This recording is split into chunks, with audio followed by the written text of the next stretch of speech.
Spirit? Spirit? Scrooge, come, enter. A light shone through Scrooge's door. It was not a light he recognized. It was brighter, more cheery than any his dull apartment had ever known. Slowly drawing the door open, Scrooge peered in, seeking the voice that had called him. On the other side, Scrooge saw his own room. There was no doubt about that, but it had undergone a surprising transformation. The walls and ceilings were so hung with living green that it looked a perfect grove, from every part of which bright gleaming berries glistened.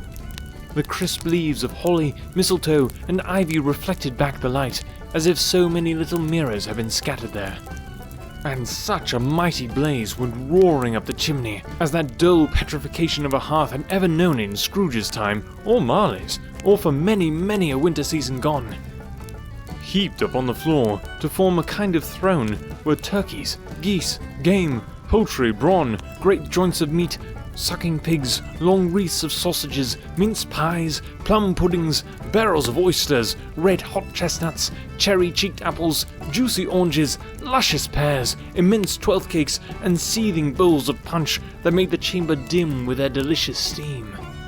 In easy state upon this couch there sat a jolly giant, glorious to see, who bore a glowing torch in a shape not unlike Plenty's horn, and held it up, high up, to shed its light on Scrooge as he came peeping round the door.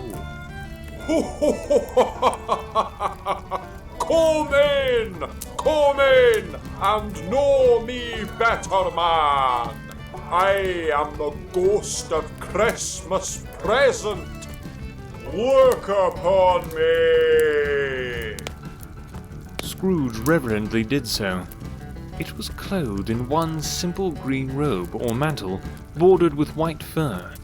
This garment hung so loosely on the figure that its capacious breast was bare, as if disdaining to be warded or concealed by any artifice.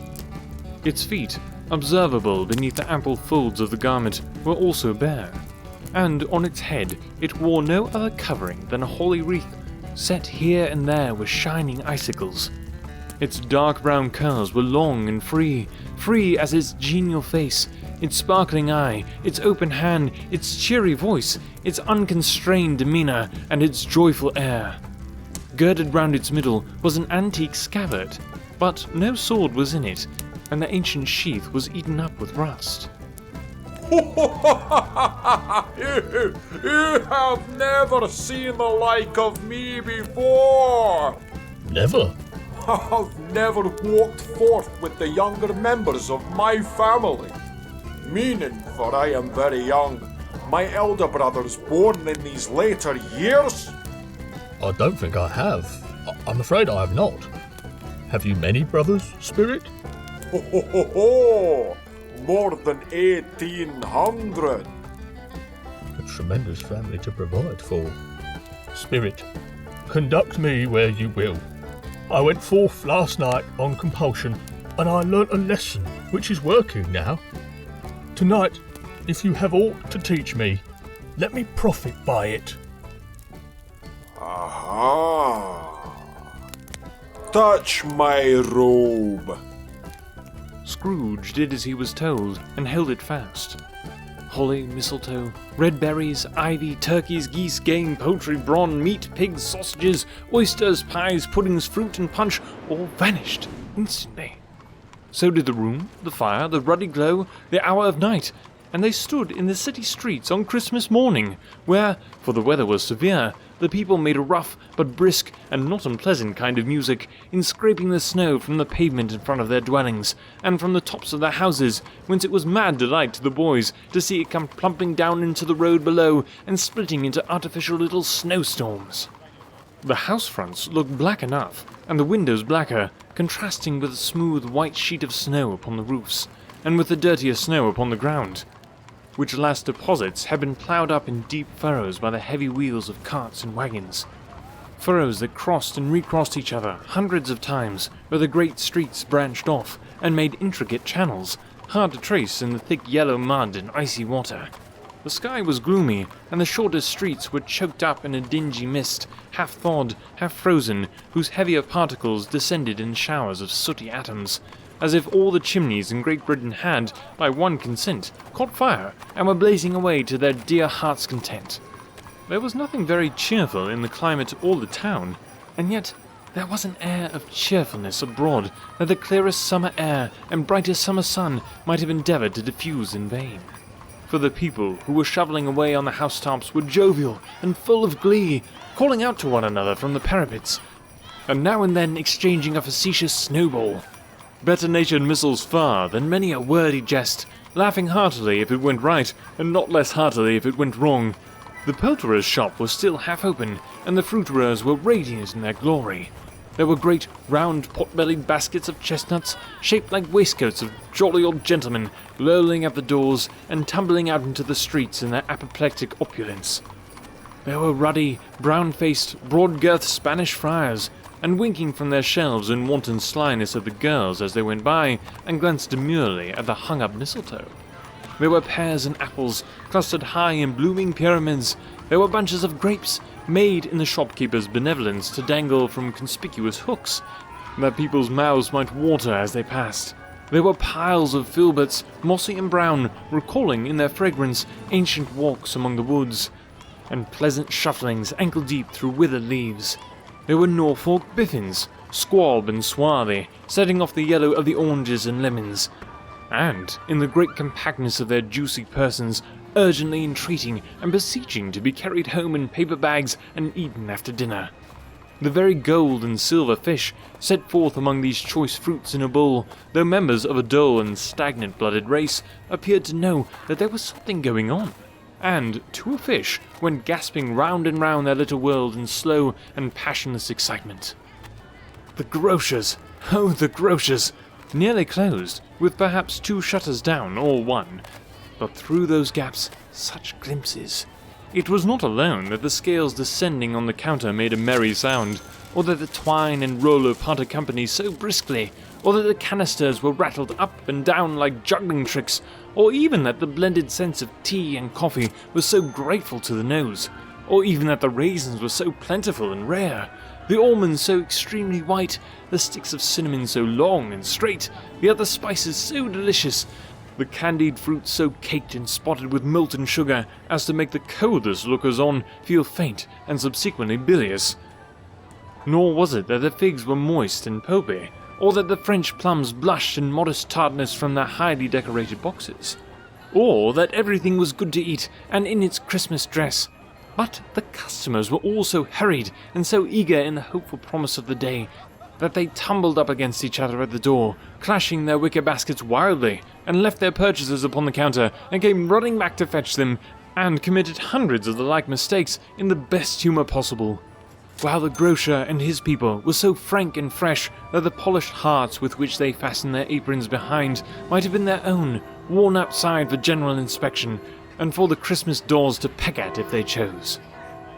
But soon the steeples called good people all to church and chapel, and away they came, flocking through the streets in their best clothes and with their gayest faces.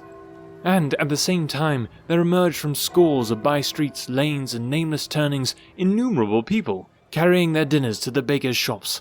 The sight of these poor revellers appeared to interest the spirit very much, for he stood with Scrooge beside him in a baker's doorway, and taking off the covers as the bearers passed, sprinkled incense on their dinners from his torch. And it was a very uncommon kind of torch, for once or twice, when there were angry words between some dinner carriers who had jostled each other, he shed a few drops of water on them from it, and their good humour was restored directly.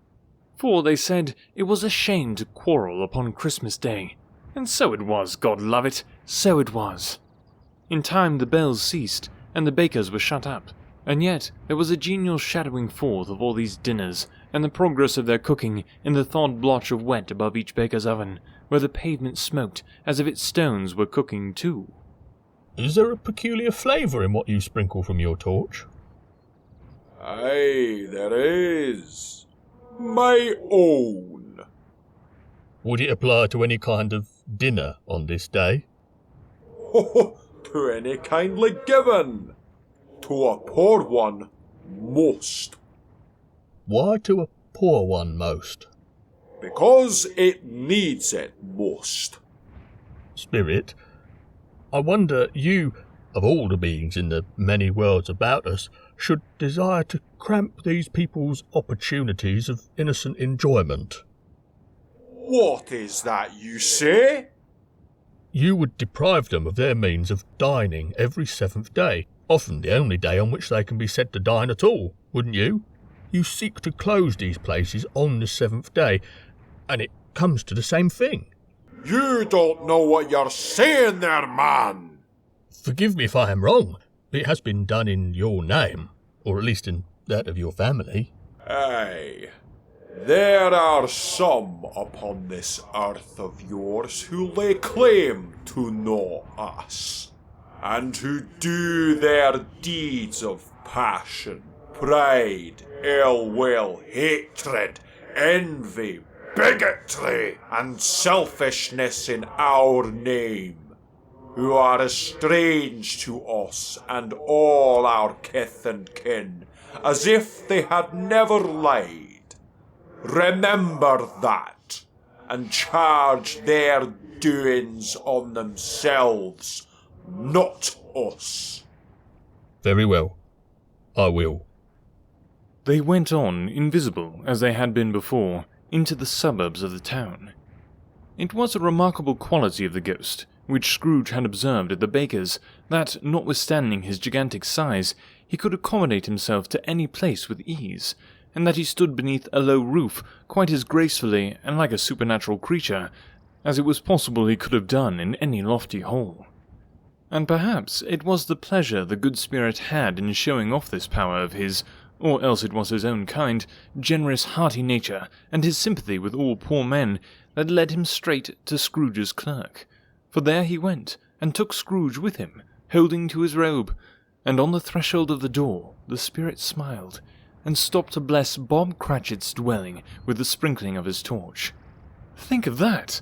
Bob had but 15 bob a week himself.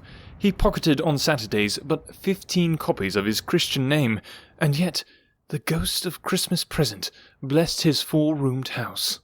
Then rose up Mrs. Cratchit, Cratchit's wife, dressed out but poorly in a twice-turned gown, but brave in ribbons, which are cheap and made a goodly show for 6 pence, and she laid the cloth, assisted by Belinda Cratchit, second of her daughters, also brave in ribbons, while Master Peter Cratchit plunged a fork into the saucepan of potatoes, and, getting the corners of his monstrous shirt-collar, Bob's private property, conferred upon his son and heir in honour of the day, into his mouth, rejoiced to find himself so gallantly attired, and yearned to show his linen in the fashionable parks. And now 2 smaller Cratchits, boy and girl, came tearing in, screaming that outside the baker's they had smelt the goose, and known it for their own, and basking in luxurious thoughts of sage and onion, these young Cratchits danced about the table, and exalted Master Peter Cratchit to the skies, while he, not proud, although his collars nearly choked him, blew the fire, until the slow potatoes bubbling up knocked loudly at the saucepan lid to be let out and peeled. Whatever has got your precious father, then? And your brother Tiny Tim? And Martha weren't as late last Christmas Day by half an hour? Here's Martha, Mother. Here's Martha, Mother. Hurrah! There's such a goose, Martha! Why, bless your heart alive, my dear, how late you are. We'd a deal of work to finish up last night, and had to clear away this morning, Mother. Well, never mind. So long as you are come, sit ye down before the fire, my dear, and have a warm, Lord bless ye. No, there's Father coming. Oh, hide, Martha, hide! Why, where's Martha? Not coming. Not coming? Not coming upon Christmas Day? Here I am, Father. Martha! And how did little Tim behave? As good as gold. And better. Somehow he gets thoughtful sitting by himself so much, and thinks the strangest things you ever heard. He told me, coming home, that he hoped that people saw him in the church, because he was a cripple, and it might be pleasant for them to remember upon Christmas Day, who made lame beggars walk and blind men see. His active little crutch was heard upon the floor, and back came Tiny Tim before another word was spoken, escorted by his brother and sister to his stool before the fire. And while Bob, turning up his cuffs, as if, poor fellow, they were capable of being made more shabby, compounded some hot mixture in a jug with gin and lemons, and stirred it round and round, and put it on the hob to simmer. Master Peter and the two ubiquitous young Cratchits went to fetch the goose, with which they soon returned in high procession. Such a bustle ensued that you might have thought a goose the rarest of all birds, a feathered phenomenon, to which a black swan was a matter of course. And in truth, it was something very like it in that house. Mrs. Cratchit made the gravy, ready beforehand in a little saucepan, hissing hot. Master Peter mashed the potatoes with incredible vigour. Miss Belinda sweetened up the applesauce. Martha dusted the hot plates. Bob took Tiny Tim beside him in a tiny corner at the table. The two young Cratchits set chairs for everybody, not forgetting themselves, and, mounting guard upon their post, crammed spoons into their mouths, lest they should shriek for goose before their turn came to be helped. At last the dishes were set on, and grace was said. It was succeeded by a breathless pause, as Mrs. Cratchit, looking slowly all along the carving knife, prepared to plunge it into the breast. But when she did, and when the long-expected gush of stuffing issued forth, one murmur of delight arose all round the board, and even Tiny Tim, excited by the two young Cratchits, beat on the table with the handle of his knife, and feebly cried, "Hurrah!" There was never such a goose. Bob said he didn't believe there ever was such a goose cooked. Its tenderness and flavour, size and cheapness were the themes of universal admiration. Eked out by applesauce and mashed potatoes, it was a sufficient dinner for the whole family. Indeed, as Mrs. Cratchit said with great delight, surveying one small atom of a bone upon the dish, they hadn't ate it all at last. Yet every one had had enough, and the youngest Cratchits in particular were steeped in sage and onions to the eyebrows. But now, the plates being changed by Miss Belinda, Mrs. Cratchit left the room alone, too nervous to bear witness, to take the pudding up and bring it in. Suppose it should not be done enough? Suppose it should break in turning out? Suppose somebody should have got over the wall of the backyard and stolen it while they were merry with the goose? A supposition at which the two young Cratchits became livid. All sorts of horrors were supposed. Hello, a great deal of steam. The pudding was out of the copper. A smell like a washing day. That was the cloth. A smell like an eating house, and a pastry cook's next door to each other, with a laundress's next door to that. That was the pudding. In half a minute, Mrs. Cratchit entered, flushed, but smiling proudly, with the pudding, like a speckled cannonball, so hard and firm, blazing in half a quartern of ignited brandy, and bedighted with Christmas holly stuck into the top. Oh, what a wonderful pudding! Bob Cratchit said, and calmly too, that he regarded it as the greatest success achieved by Mrs. Cratchit since their marriage. Mrs. Cratchit said that, now the weight was off her mind, she would confess that she had had her doubts about the quantity of flour. Everybody had said something about it, but nobody said or thought it was at all a small pudding for a large family. It would have been flat heresy to do so. Any Cratchit would have blushed to hint at such a thing. At last, the dinner was all done, the cloth was cleared, the hearth swept, and the fire made up. The compound in the jug being tasted and considered perfect, apples and oranges were put upon the table, and a shovelful of chestnuts on the fire. Then all the Cratchit family drew round the hearth in what Bob Cratchit called a circle, meaning half a one, and at Bob Cratchit's elbow stood the family display of glass, 2 tumblers and a custard cup without a handle. These held the hot stuff from the jug, however, as well as golden goblets would have done, and Bob served it out with beaming looks, while the chestnuts on the fire sputtered and cracked noisily. A Merry Christmas to us all, my dears. God bless us. God bless us.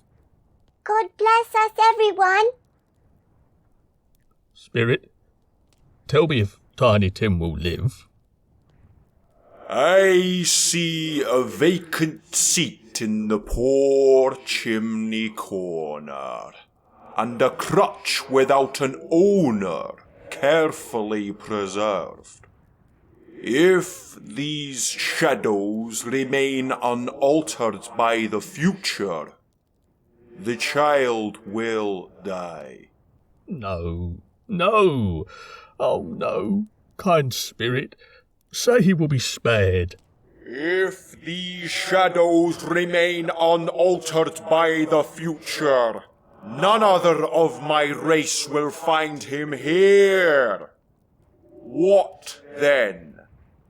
If he be like today, he had better do it and decrease the surplus population.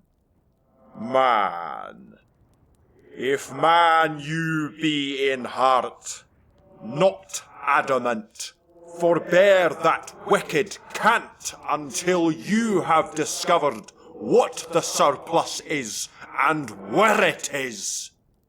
Will you decide what men shall live, what men shall die? It may be that in sight of heaven you are more worthless and less fit to live than the millions like this poor man's child. Oh, God! To hear the insect on the leaf pronouncing on the too much life among his hungry brothers in the dust. Mr. Scrooge. I'll give you Mr. Scrooge, the founder of the feast. Huh, the founder of the feast, indeed. I wish I had him here. I'd give him a piece of my mind to feast upon, and I hope he'd have a good appetite for it. My dear, the children. Christmas Day. It should be Christmas Day, I am sure, on which one drinks the health of such an odious, stingy, hard, unfeeling man as Mr. Scrooge. You know he is, Robert. Nobody knows it better than you do, poor fellow. My dear, Christmas Day. I'll drink to his health, for your sake, and for the day's, not for his. Long life to him. A very Merry Christmas and a Happy New Year. He'll be very merry and very happy, I have no doubt. The children drank the toast after her. It was the first of their proceedings which had no heartiness. Tiny Tim drank it last of all, but he didn't care twopence for it. Scrooge was the ogre of the family. The mention of his name cast a dark shadow on the party, which was not dispelled for a full 5 minutes. After it passed away, they were 10 times merrier than before, from the mere relief of Scrooge the Baleful being done with. Bob Cratchit told them how he had a situation in his eye for Master Peter, which would bring in, if obtained, full 5 and 6 pence weekly. The 2 young Cratchits laughed tremendously at the idea of Peter's being a man of business, and Peter himself looked thoughtfully at the fire from between his collars, as if he were deliberating what particular investments he should favour when he came into the receipt of that bewildering income. Martha, who was a poor apprentice at a milliner's, then told him what kind of work she had to do, and how many hours she worked at a stretch, and how she meant to lie in bed tomorrow morning for a good long rest, tomorrow being a holiday she passed at home. Also, how she had seen a countess and a lord some days before, and how the lord was much about as tall as Peter.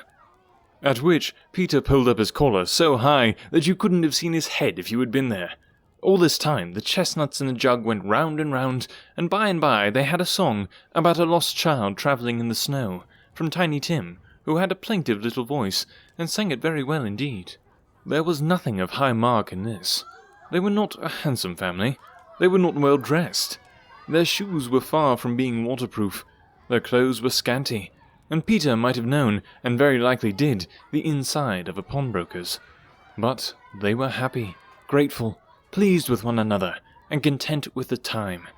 And when they faded, and looked happier yet in the bright sprinklings of the spirit's torch at parting, Scrooge had his eye upon them, and especially on Tiny Tim until the last. By this time it was getting dark, and snowing pretty heavily, and as Scrooge and the spirit went along the streets, the brightness of the roaring fires in kitchens, parlours, and all sorts of rooms was wonderful. Here the flickering of the blaze showed preparations for a cosy dinner, with hot plates baking through and through before the fire, and deep red curtains ready to be drawn to shut out cold and darkness. There, all the children of the house were running out into the snow to meet their married sisters, brothers, cousins, uncles, aunts, and to be the first to greet them.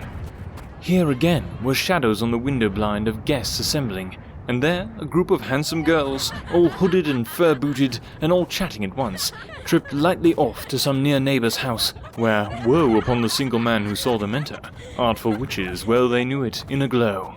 But if you had judged from the numbers of people on their way to friendly gatherings, you might have thought that no one was at home to give them welcome when they got there, instead of every house expecting company and piling up its fires half chimney high. Blessings on it, how the ghost exulted, how it bared its breadth of breast, and opened its capacious palm, and floated on, outpouring, with a generous hand, its bright and harmless mirth on everything within its reach. The very lamplighter, who ran on before, dotting the dusky street with specks of light, and who was dressed to spend the evening somewhere, laughed out loudly as the spirit passed, though little kenned the lamplighter that he had any company but Christmas. And now, without a word of warning from the ghost, they stood upon a bleak and desert moor, where monstrous masses of rude stone were cast about, as though it were the burial place of giants, and the water spread itself wheresoever it listed, or would have done so, but for the frost that held it prisoner, and nothing grew but moss and furze, and coarse rank grass.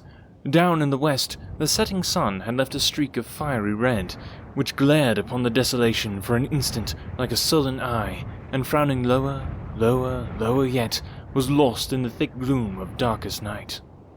What place is this? A place where miners live, who labour in the bowels of the earth. But they know me. See? A light shone from the window of a hut, and swiftly they advanced towards it. Passing through the wall of mud and stone, they found a cheerful company assembled round a glowing fire. An old man and woman, and their children and their children's children, and another generation beyond that, all decked out gaily in their holiday attire. The old man, in a voice that seldom rose above the howling of the wind upon the barren waste, was singing them a Christmas song. It had been a very old song when he was a boy, and from time to time they all joined in the chorus. So surely as they raised their voices, the old man got quite blithe and loud, and so surely they stopped, his vigour sank again. The spirit did not tarry here, but bade Scrooge hold his robe, and, passing on above the moor, sped whither? Not to sea, to sea.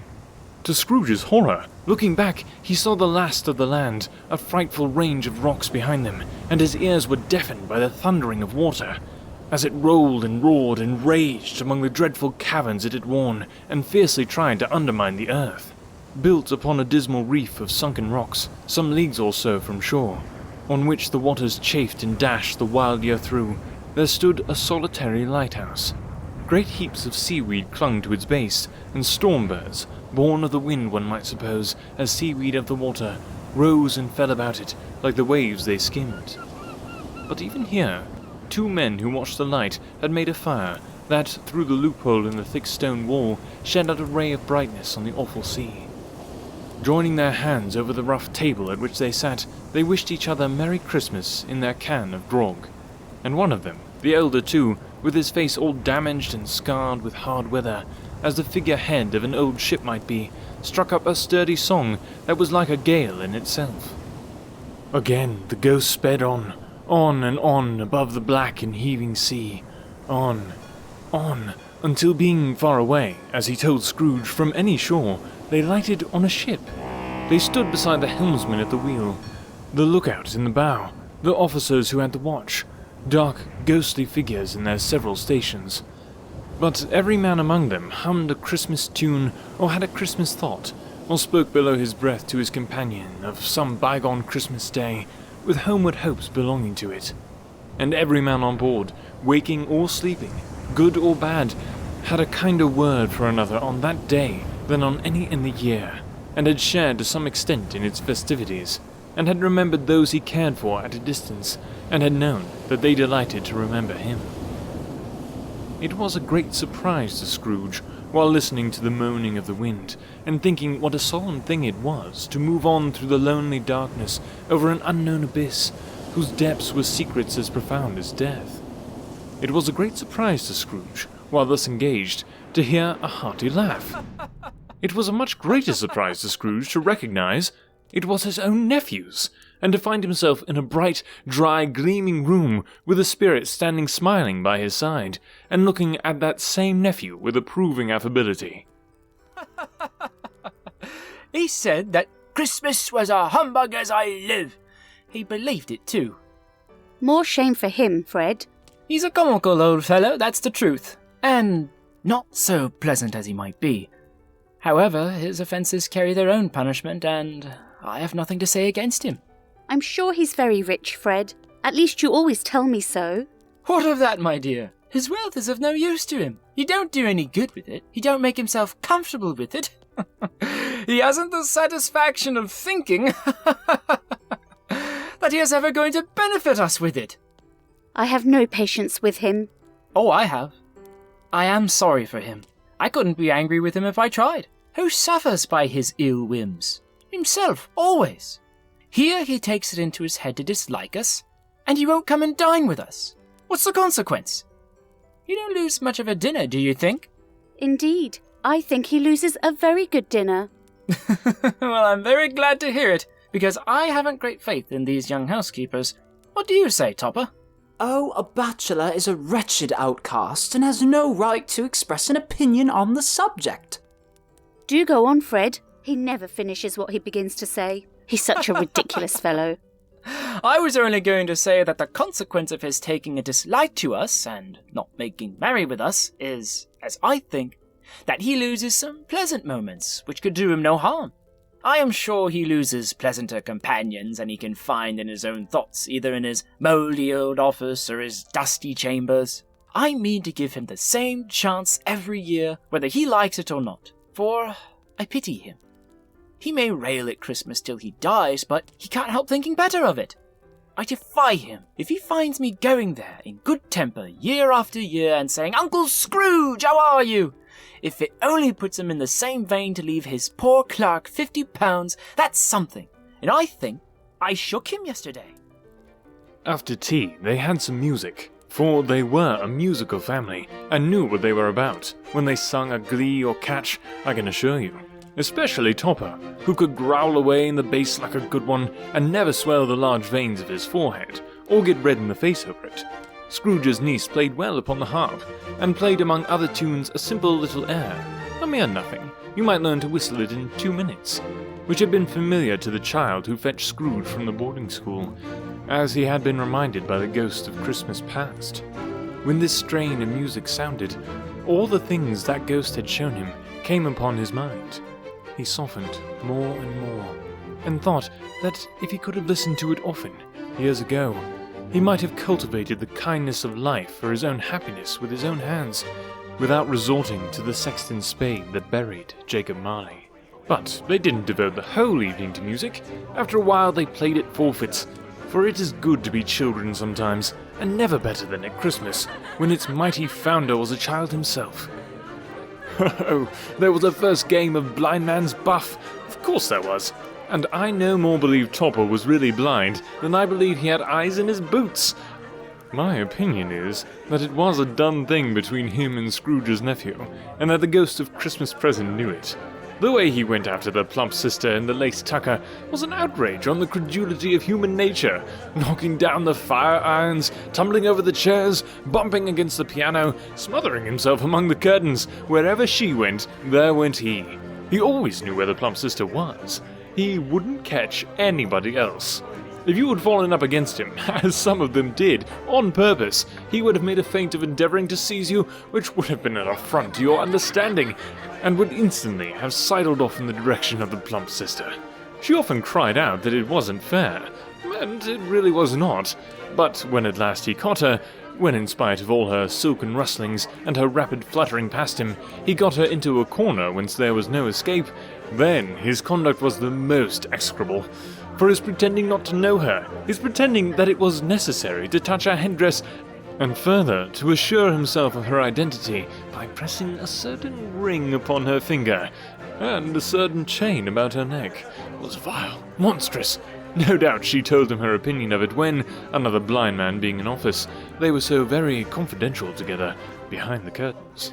Scrooge's niece was not one of the blind man's buff party, but was made comfortable with a large chair and a footstool in a snug corner where the ghost and Scrooge were close behind her.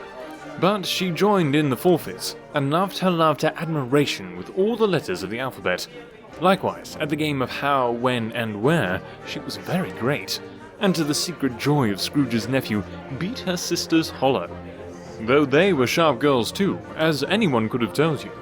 There might have been 20 people there, young and old, but they all played, and so did Scrooge, for wholly forgetting the interest he had in what was going on, that his voice made no sound in their ears. He sometimes came out with his guess quite loud, and very often guessed quite right too, for the sharpest needle, best Whitechapel warranted not cut in the eye, was not sharper than Scrooge, blunt as he took it in his head to be. The ghost was greatly pleased to find him in this mood, and looked upon him with favour. Spirit, please, let us stay and enjoy this a while more. Please? It cannot be done. Here's a new game they're about to play. 1 half-hour, Spirit. Only one. I'm thinking of something. Is it an animal? Yes. Is it a live animal? Yes. Is it a disagreeable animal? Yes. Ah, would you say that it is a savage animal? Yes. Fred, does this animal growl and grunt sometimes? Or does it talk sometimes? Yes. Does it live in London and walk about the streets? Yes. Is it made a show of, or led by anybody? No. Does it live in a menagerie? Not that I'm aware of. Is it a dog? No. Is it a bear? Wrong again. I have found it out. I know what it is, Fred. I know what it is. What is it? It's your Uncle Scrooge. You've got it! I hardly think that is fair. Certainly your reply to "is it a bear" ought to have been yes, inasmuch as an answer in the negative was sufficient to have diverted my thoughts from Mr. Scrooge. He has given us plenty of merriment, I am sure, and it would be ungrateful not to drink to his health. Here is a glass of mulled wine ready to our hand at the moment, and I say, Uncle Scrooge! Well, Uncle Scrooge! Well, Uncle Scrooge. A Merry Christmas and a Happy New Year to the old man wherever he is. He wouldn't take it from me, but may he have it nevertheless. Uncle Scrooge! Uncle Scrooge had imperceptibly become so happy and light of heart that he would have pledged the unconscious company in return, and thanked them in an inaudible speech, if the ghost had given him time. But the whole scene passed off in the breath of the last words spoken by his nephew, and he and the spirit were again upon their travels. Much they saw, and far they went, and many homes they visited, but always with a happy end. The spirit stood beside sick beds, and they were cheerful. On foreign lands, and they were close at home. By struggling men, and they were patient in their greater hope. By poverty, and it was rich. In almshouse, hospital, and jail, in misery's every refuge, where vain man in his little brief authority had not made fast the door and barred the spirit out, he left his blessing, and taught Scrooge his precepts. It was a long night, if it were only a night, but Scrooge had his doubts of this, because the Christmas holidays appeared to be condensed into the space of time they passed together. It was strange, too, that while Scrooge remained unaltered in his outward form, the ghost grew older, clearly older. Scrooge had observed this change, but never spoke of it until they left a children's 12th night party, when, looking at the spirit as they stood together in an open place, he noticed that its hair was grey. Are spirits' lives so short? My life upon this globe is very brief. It ends tonight. Tonight? Tonight at midnight. Hark! The time is drawing near. Forgive me if I am not justified in what I ask, but I see something strange and not belonging to yourself protruding from your skirts. Is it a foot or a claw? Aye, it might be a claw, for the flesh there is upon it. Look here. Oh, man. Look here. Look down here. Behold this boy and this girl. Yellow, meagre, ragged, scowling wolfish, but prostrate too in their humility. Where graceful youth should fill these features out and touch them with its freshest tints, a stale and shrivelled hand, like that of age, has pinched and twisted them and pulled them into shreds. Where angels might have sat enthroned, devils lurk and glare out menacing. No change, no degradation, no perversion of humanity in any grade through all the mysteries of wonderful creation has monsters half so horrible and dread. Spirit, are they yours? They are man's, and they cling to me, appealing from their fathers. This boy is ignorance. This girl is want. Beware them both, and all of their degree. But most of all, beware this boy, for on his brow I see that written which is doom, unless the writing can be erased. Deny it! Slander those who tell it ye! Admit it for your factious purposes and make it worse, and abide the end. Have they no refuge or resource? Are there no prisons? Are there no workhouses? Are there no prisons? Are there no workhouses? Are there no prisons? Are there no workhouses?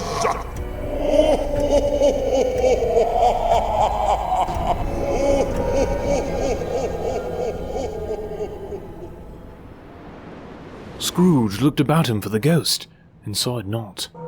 As the last stroke ceased to vibrate, he remembered the prediction of old Jacob Marley, and, lifting up his eyes, beheld a solemn phantom, draped and hooded, coming like a mist along the ground towards him.